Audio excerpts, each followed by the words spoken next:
거룩하시고 자비로우신 하나님 아버지, 온 세상을 생명과 사랑으로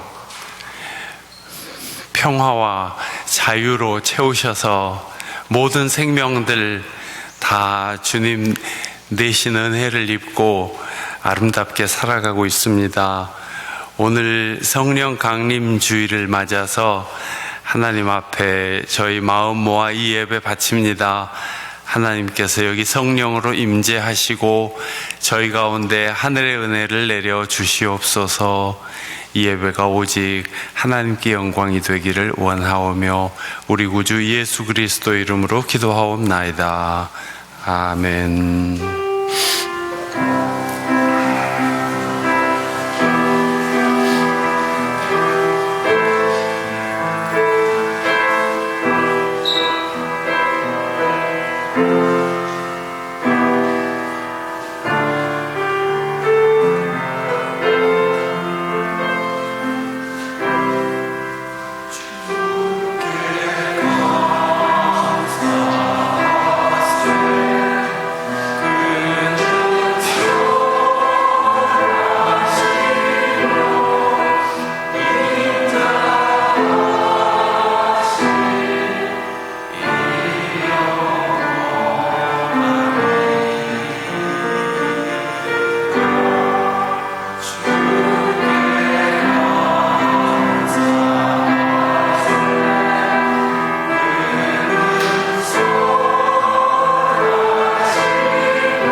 주님의 평화가 여러분과 함께. 형제자매들과 평화의 인사를 나눕시다.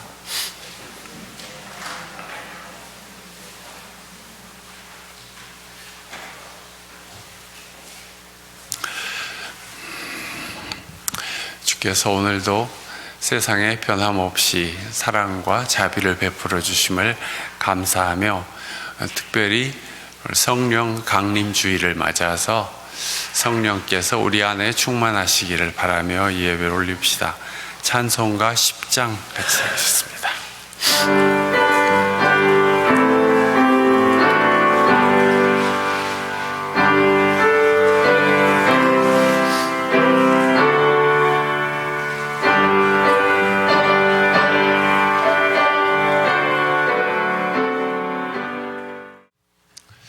성령 강림절을 맞아서 하나님께서 이 세상에 큰 일을 일으키신 일을 이루시킨 것을 찬양하며 또 여러분에게 성령께서 충만하시기를 축원합니다.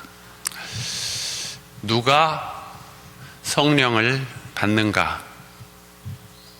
성령은 어떻게 임하는가?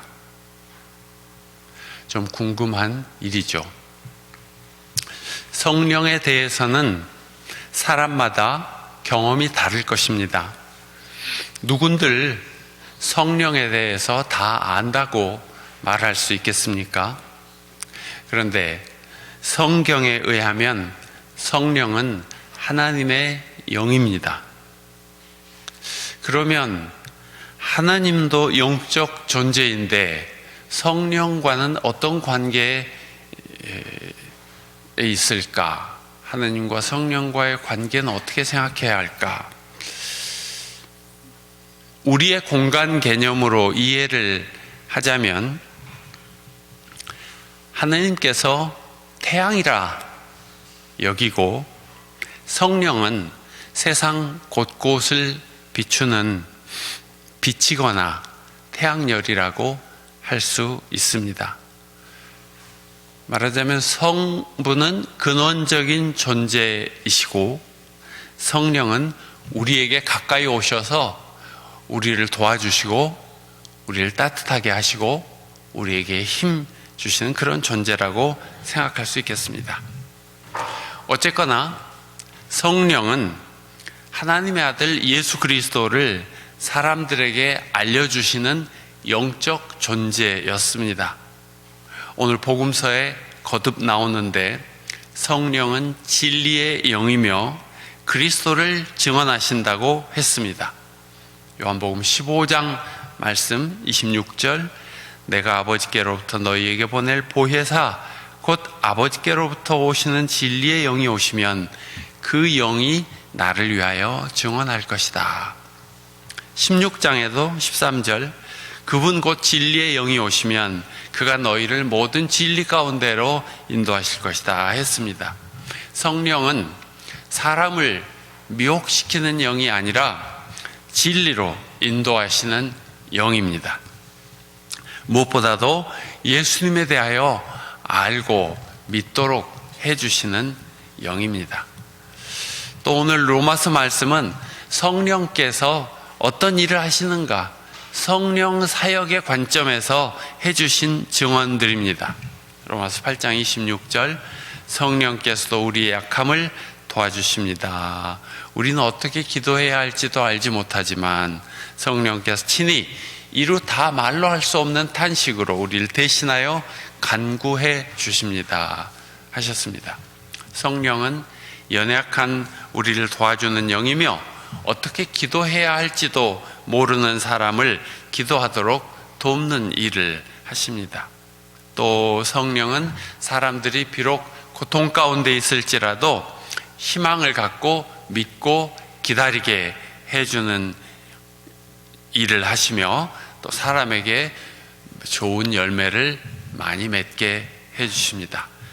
이렇게 여러모로 사람을 돕고 세워주는 진리와 생명의 영이 성령입니다. 그러면 성령은 어떤 사람에게 임하시는가?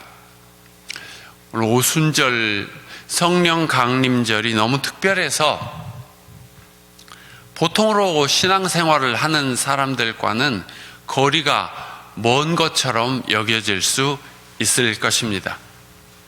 왜 그때 성령께서는 그런 방법으로 임하셨을까요? 그때는 그럴 필요가 있어서 그러셨겠죠. 서로 말이 통하지 않는 사람들이 저 유럽 서쪽 끝에서 아라비아까지 또 북쪽 터키 지방, 남쪽으로는 아프리카, 알렉산드리아, 리비아, 이집트 이런 데까지 살고 있는 여러 나라에 살고 있었던 대대로 사람들이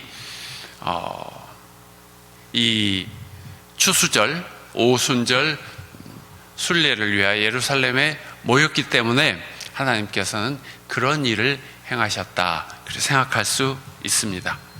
그러나 성령은 그 오순절 사건 이후 지금까지 역사를 넘어 온 세상에서 또 새로운 방식으로 모든 믿는 사람들의 믿음과 필요에 합당한 방식으로 일해 오셨습니다. 예수 그리스도가 누군지 십자가가 무엇인지 전혀 모르고 살던 사람들이 예수 그리스도를 주님으로 모시는 놀라운 일이 어떻게 일어날 수 있겠습니까? 다 성령께서 이루어 주신 일이죠. 또 무력과 재력과 권력이 절대인 세상에서 진리가 무엇인지 깨닫게 하시고 하나님의 뜻이 무엇인지 깨우쳐 주셨으며 박해와 고통 속에서는 희망을 갖고 기다리도록 하셨으며 하나님의 자비와 사랑의 품에서 쉼을 얻고 다시 일어서게 해주셨습니다. 사실 주님을 믿는 사람들은 다 성령께서 예정하시고 부르시고 동행하시는 사람들입니다. 모든 믿는 사람은 다 성령의 부르심을 받은 사람들입니다. 성령은 그러므로 이미 우리 가운데 계십니다. 성령은 눈에 보이지 않는 존재이지만 우리를 부르셔서 이 자리에 있게 하셨습니다. 여기에 우리가 모여서 주님을 찬양하고 기도드리며 예배하는 것이 다 성령께서 역사하셔서 그렇게 된 일입니다. 오늘 복음서를 보면 예수께서 사실은 내가 떠나가는 것이 너희에겐 더 유익하다 하는 말씀을 하십니다. 그리고 내가 가면 보혜사를 너희에게 보내주겠다 하셨지 않습니까? 보혜사는 카운슬러, 도와주는 사람, 그런 뜻을 갖고 있습니다. 예수님께서는 사람들의 눈에 보이는 하나님이었다고 할 수 있습니다. 그를 통하여 일어나는 일들, 그의 사랑, 그의 능력, 그의 말씀이 다 하나님 나라였습니다. 그런데 예수님께서 이제 세상을 떠나시게 되었는데 제자들이 그 사역을 이어가야 했습니다. 어떻게 할 것인가? 보이지 않는 영적 존재가, 즉 성령께서 그들에게 오셔야 했습니다.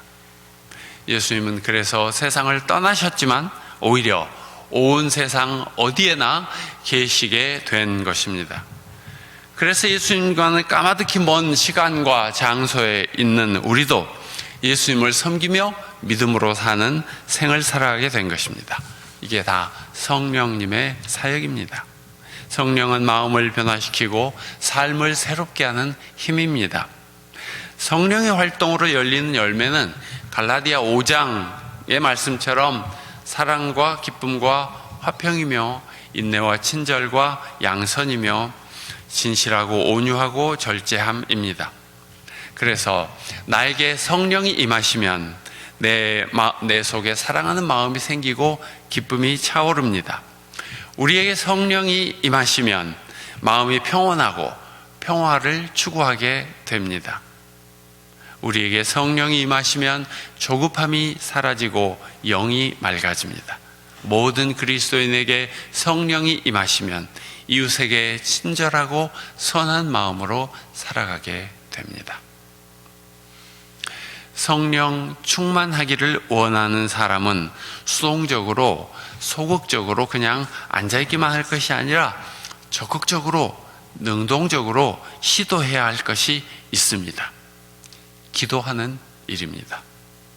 기도를 하되 자기 마음을 열고 성령께서 내 안에 오셔서 나를 다스리시고 충만하시기를 바라는 마음으로, 또 성령께서 오셔서 나를 다스리시고 나를 이끄시면 성령님의 인도하심에 따라서 살기로 작정하는 결의가 있어야 합니다.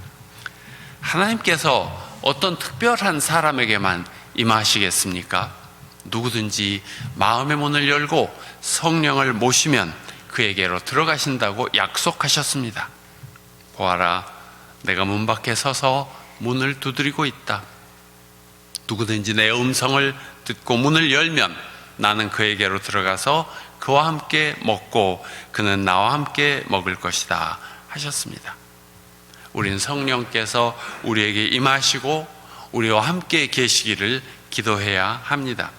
그리스도인들에게 무엇보다도 중요한 것은 자신이 하나님의 영 안에 있는 것입니다. 기도를 할 때 다른 사람들을 위해서도 기도합니다마는 그보다 더 먼저 해야 할 것은 자기를 위하여 기도하는 일입니다.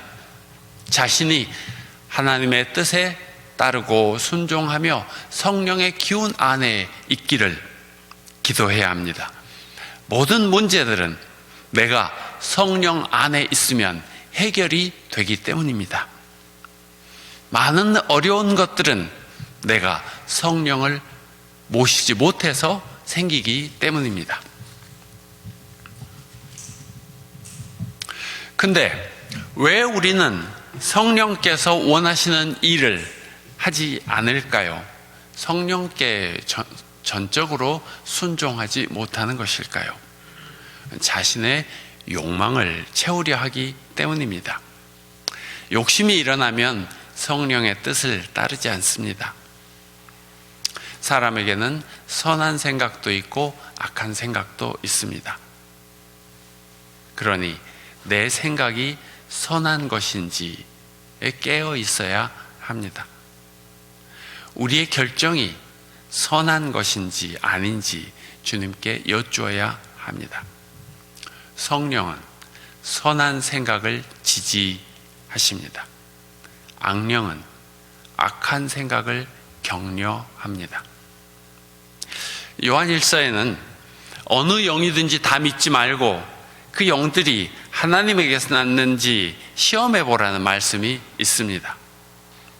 영은 물건과는 달리 오묘한 것이어서 그 정체를 쉽게 분간할 수 없는데, 그것이 성령인지 악령인지는 사람을 살리는 것인지 죽이는 것인지를 보아서 분별할 수 있습니다. 사람을 치유하고 살리고 세우는지, 병들게 하고 하나님에게서 멀어지게 하고 부서지게 하는지를 보아서 알 수 있습니다. 사람에게는 성령이 충만하기 좋은 조건이 있고 악령이 달라붙기 좋은 여건이 있습니다. 악령은 나쁜 냄새 나는 것을 찾아갑니다. 욕심, 의심, 분노, 강박, 쫓기는 마음, 악한 의도, 두려움, 낮은 자존감, 죄책감, 이런 것들에 찰싹 잘 달라붙습니다. 성령께서 깃들기 좋은 사람은 그 반대입니다. 성령으로 충만한 사람들은 서로 사랑합니다. 함께 있고 싶고 무언가 주고 싶습니다. 서로에게 진실하고 친절합니다. 성령으로 충만한 사람들은 생의 기쁨을 압니다. 어려운 일이 있더라도 잘 참을 수 있고 절제하면서 즐겁게 선한 일을 합니다. 성령으로 충만한 사람들은 마음의 평화를 누리며 사람들과의 관계에서도 평화를 이루며 세상의 평화를 위해 일하며 살아갑니다. 여러분은 성령님을 모시고 성령님의 인도하심을 따라 성령 충만한 생을 살아가시기를 바랍니다. 성령께서 맺어주신 열매는 사랑, 기쁨, 평화, 인내, 친절, 선행, 진실로운 절제라 했습니다. 여러분 다 참된 신앙인으로 살기를 원하실 것입니다. 그러면 성령의 인도하심을 따라야 합니다. 성령께서 자기에게 들어오시기를 원하는 사람은, 또 충만하시기를 원하는 사람은 그렇게 기도하고 그분의 인도하심을 따르면 됩니다. 아침마다 여러분 기도하시죠? 기도할 일도 많겠지만은 하루를 시작하면서 무엇보다도 중요한 기도는 오늘 내가 성령의 인도하심을 따르겠다는 기도를 드리는 것입니다. 자비로우신 성령님, 지금 제 마음을 엽니다. 제 안에 오셔서 좌정하시고 저를 다스려 주십시오. 아침만 아니라 누군가 사람을 만나기 위해서 기다릴 때 자비로우신 성령님, 지금 제 마음을 엽니다. 제 안에 오셔서 사랑을 채워주십시오. 좋은 생각으로 임하여 주십시오. 몸이 아픈 사람도 자비로우신 성령님, 지금 제 마음을 엽니다. 제 안에 오셔서 제 몸을 치료해 주시고 빛으로 채워주십시오 라고 기도하면 됩니다. 성령께서 불길처럼 임하시던 그 오순절 날도 사람들이 모여서 기도하고 있었습니다. 그분이 오시면 우리를 위기에서 지켜주시고 우리를 강건하게 하시고 우리로 성령의 열매들을 맺게 하여 주십니다.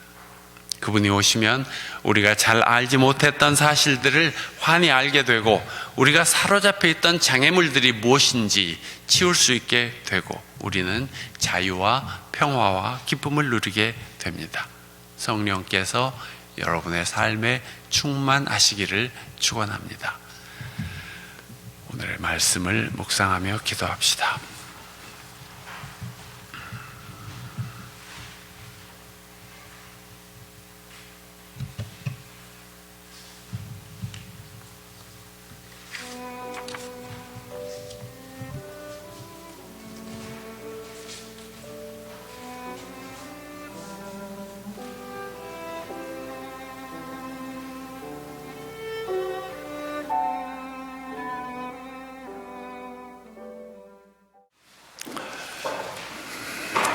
교우 여러분, 이제 세상에 나가서 각자의 삶을 살아갈 때 성령께서 내 안에 오시기를, 성령께서 나의 걸음을 인도해 주시기를 바라는 마음으로 늘 기도하며 살아가시기 바랍니다.